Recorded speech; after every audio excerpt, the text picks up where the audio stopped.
President Biden represented Delaware for 36 years in the U.S. Senate before becoming the 47th Vice President of the United States.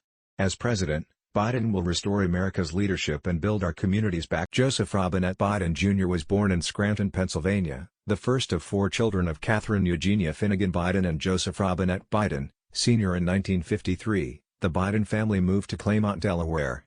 President Biden graduated from the University of Delaware and Syracuse Law School and served on the New Castle County Council. At age 29, President Biden became one of the youngest people ever elected to the United States Senate. Just weeks after his Senate election, tragedy struck the Biden family when his wife Nelia and daughter Naomi were killed, and sons Hunter and Beau were critically injured, in an auto accident. Biden was sworn into the U.S. Senate at his son's hospital bedsides and began commuting from Wilmington to Washington every day, first by car, and then by train, in order to be with his family. He would continue to do so throughout his time in the Senate. Biden married Jill Jacobs in 1977, and in 1980, their family was complete with the birth of Ashley Blazer Biden. A lifelong educator, Jill earned her doctorate in education and returned to teaching as an English professor at a community college in Virginia. Beau Biden, Attorney General of Delaware and Joe Biden's eldest son, passed away in 2015 after battling brain cancer with the same integrity, courage, and strength he demonstrated every day of his life. Beau's fight with cancer inspires the mission of President Biden's life, ending cancer as we know it. A leader in the Senate. As a senator from Delaware for 36 years, President Biden established himself as a leader in facing some of our nation's most important domestic and international challenges.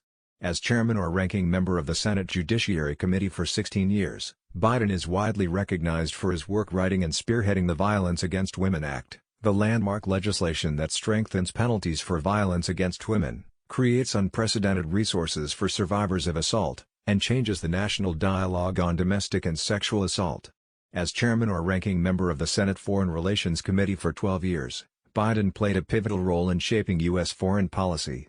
He was at the forefront of issues and legislation related to terrorism, weapons of mass destruction, post-Cold War Europe, the Middle East, Southwest Asia, and ending apartheid.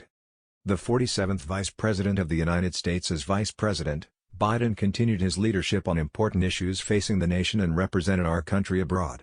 Vice President Biden convened sessions of the President's Cabinet, led interagency efforts, and worked with Congress in his fight to raise the living standards of middle-class Americans, reduce gun violence, address violence against women, and end cancer as we know it. Biden helped President Obama pass and then oversaw the implementation of the Recovery Act, the biggest economic recovery plan in the history of the nation and our biggest and strongest commitment to clean energy. The President's plan prevented another Great Depression, created and saved millions of jobs, and led to 75 uninterrupted months of job growth by the end of the administration. And Biden did it all with less than 1% in waste, abuse, or fraud, the most efficient government program in our country's history. President Obama and Vice President Biden also secured the passage of the Affordable Care Act, which reduced the number of uninsured Americans by 20 million by the time they left office and banned insurance companies from denying coverage due to pre-existing conditions.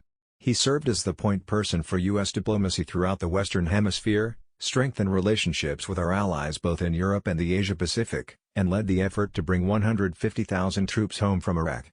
In a ceremony at the White House, President Obama awarded Biden the Presidential Medal of Freedom with distinction, the nation's highest civilian honor. A new chapter. After leaving the White House, the Bidens continued their efforts to expand opportunity for every American with the creation of the Biden Foundation, the Biden Cancer Initiative, the Penn Biden Center for Diplomacy and Global Engagement, and the Biden Institute at the University of Delaware. On April 25, 2019, Biden announced his candidacy for President of the United States. Biden's candidacy was built from the beginning around 3 pillars: the battle for the soul of our nation, the need to rebuild our middle class, the backbone of our country, and a call for unity, to act as one America. It was a message that would only gain more resonance in 2020 as we confront a pandemic, an economic crisis, urgent calls for racial justice, and the existential threat of climate change.